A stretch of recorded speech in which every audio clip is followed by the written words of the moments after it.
Good morning students. आज income effect पर चर्चा करेंगे। इनकम इफेक्ट,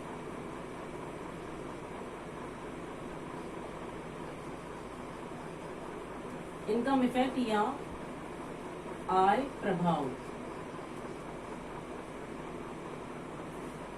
आय प्रभाव तटस्थ वक्र और कीमत रेखा के द्वारा उपभोक्ता की जो साम्य स्थिति है उसका परिवर्तनकारी तत्व कीमत होता है और आय होती है। कीमत में परिवर्तन का प्रभाव इससे पहले वाले लेक्चर में आपको बताया था, जिसे हम कीमत प्रभाव कहते हैं। आज हम देखेंगे कि आय में परिवर्तन का प्रभाव उपभोक्ता की मांग पर जो होता है उसे आय प्रभाव कहा जाएगा।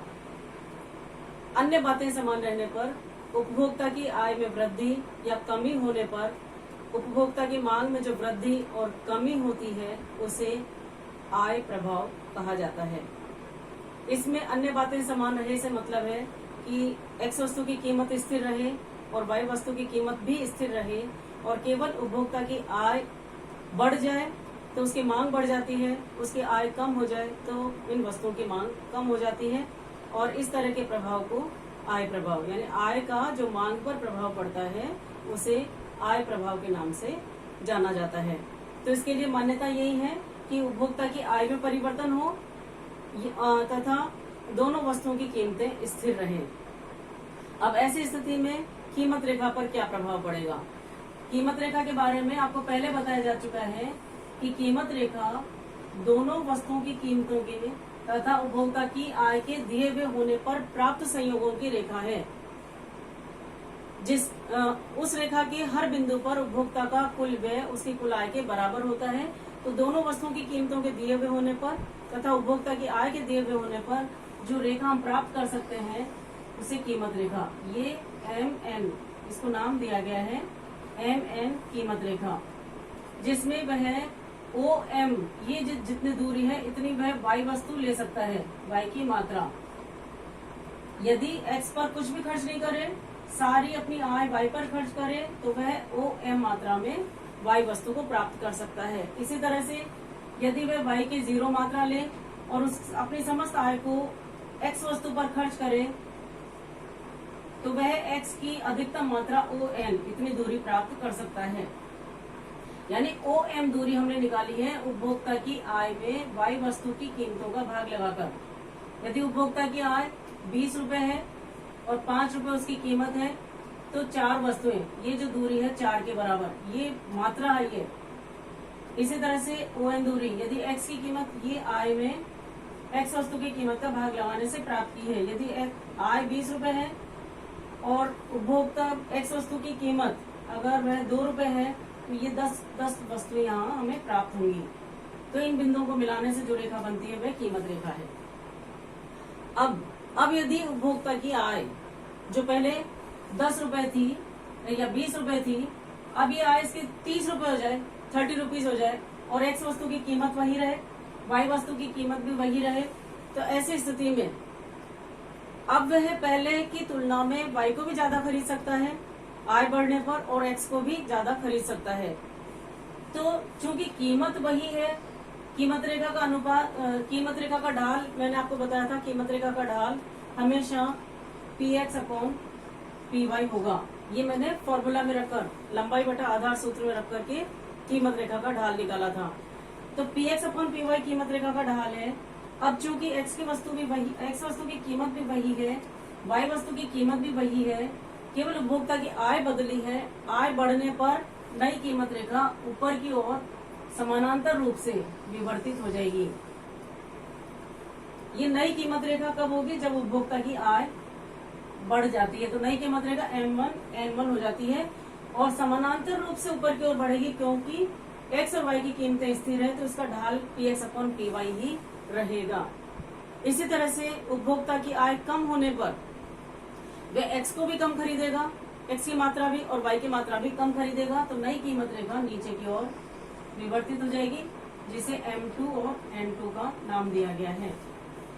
आप देख रहे हो प्रारंभिक कीमत रेखा MN थी, ये जब वस्तु की कीमतें और उपभोक्ता की आय दी हुई थी। अब यदि दोनों वस्तुओं की कीमतें स्थिर रहे और उपभोक्ता की आय बढ़ जाए तो कीमत रेखा बाहर की ओर समानांतर रूप से विवर्तित हो जाएगी। इसी प्रकार दोनों वस्तुओं की कीमतें स्थिर रहे, उपभोक्ता की आय कम हो जाए तो कीमत रेखा समानांतर रूप से नीचे की ओर विवर्तित हो जाएगी। ये तो था आय में परिवर्तन का प्रभाव कीमत रेखा पर। अब अगर मैं ये मानूं कि प्रारंभ में एक उपभोक्ता की साम्य स्थिति ए बिंदु पर थी, क्योंकि साम्य स्थिति तटस्थ वक्र और कीमत रेखा के द्वारा ज्ञात कर सकते हैं। और ये मैंने पहले भी बताया कि एक उपभोक्ता का तटस्थ मानचित्र होता है। कई तटस्थ वक्र रेखाएं इन कीमत रेखाओं के आगे पीछे से निकलती हैं और कई इसको स्पर्श करती हुई होती हैं। तो हम केवल उसी तटस्थ वक्र को ध्यान में रखेंगे जो कि इसे स्पर्श करते हुए होंगे। तो प्रारंभ में ए बिंदु पर साम्य स्थिति थी, जहां वह x की OX मात्रा और y की AX मात्रा प्राप्त करके अपनी संतुष्टि को अधिकतम कर रहा था। अब अगर उसकी, जैसे बताया, आय बढ़ने पर साम्य स्थिति बदल जाएगी, ऊपर की ओर विवर्तित हो जाएगी। तटस्थ वक्र पहले IC था, अब IC 1 हो जाता है, साम्य स्थिति B पर हो जाती है, जहां वह x की मात्रा भी अधिक खरीद रहा, पहले OX ले रहा था, अब OX 1 लेता है, और y की मात्रा पहले AX ले रहा था, अब BX1 लेता है।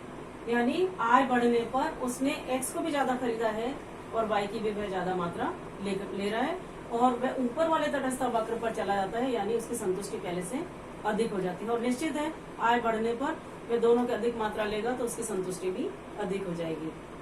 इसके विपरीत अगर आय कम हो जाती है तो नीचे कीमत रेखा और नीचे वाले तटस्थ वक्र पर विवर्तित हो जाएगा। जैसा कि कई तटस्थ वक्र रेखा होती है, लेकिन ये चूंकि स्पर्श करती हुई है, साम्य शर्त को पूरा करती है, तो उसका साम्य सी बिंदु पर हो जाएगा। वहां वह x की मात्रा पहले से कम ले रहा है और y की मात्रा भी पहले से कम ले रहा है। तो ये आय प्रभाव। आय प्रभाव क्या हो गया?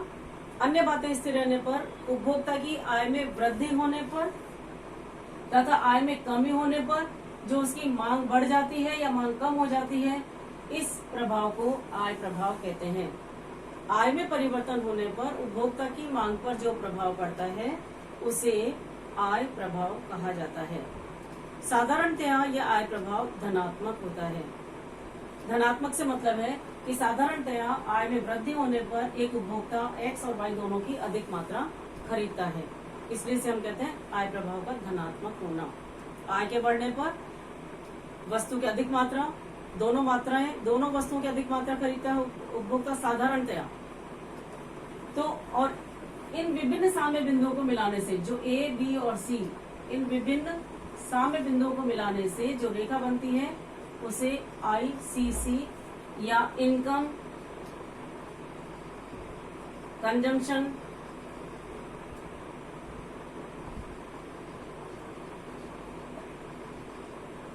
कर्व, इनकम कंजम्पशन कर्व या आय उपभोग वक्र कहा जाता है। तो आय उपभोग वक्र क्या हुआ? आय में परिवर्तन के परिणाम स्वरूप उपभोक्ता की जो साम्य स्थिति परिवर्तित हो जाती है। इन विभिन्न साम्य स्थितियों को मिलाने पर जिस रेखा का निर्माण होता है उस रेखा को ICC या आय उपभोग वक्र रेखा कहा जाता है। तो ये भी आपकी क्वेश्चन आ सकता है कि आय उपभोग वक्र क्या है, तो आप इसमें ये बता सकते हो कि इन विभिन्न साम्य बिंदुओं को मिलाने से कब, जब आय में परिवर्तन हो जाता है। तो आय में परिवर्तन के परिणाम स्वरूप जो साम्य स्थिति बदल जाती है, इन बदली हुई साम्य स्थितियों को मिलाने से जिस रेखा का निर्माण होता है उसे आय उपभोग वक्र कहा जाता है। और साधारणतया ICC नीचे बाएं से ऊपर दाईं ओर जाता हुआ, यानी धनात्मक, साधारणतया धनात्मक होता है। धनात्मक या पॉजिटिव, इसका मतलब ये है कि आय के बढ़ने पर एक उपभोक्ता साधारणतया दोनों वस्तुओं की अधिक मात्रा खरीद कर अपनी संतुष्टि में वृद्धि करता है।